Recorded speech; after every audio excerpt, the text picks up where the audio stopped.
السلام عليكم ورحمة الله وبركاته. maanta waxaan rabaa inaan idin la wadaago xadiith nabiga laga soo wariyay sallallahu alayhi wasallam.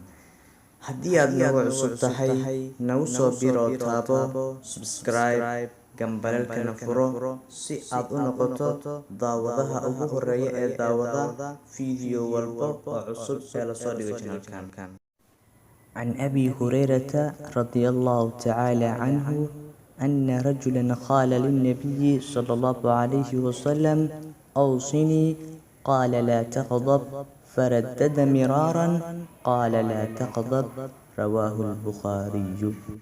حديث كان وحوري أبي هريرة رضي الله تعالى عنه الله كرى للنقذة أن رجلا أيا قال يري للنبي كيري صلى الله عليه وسلم أوصني دردارا، قال لا تغضب، رسولك وحو يري هعارون، فردد ننكي وحو سوء العليي مرارا دور جير سؤاشي ومر ولبا أوليهي دردارا.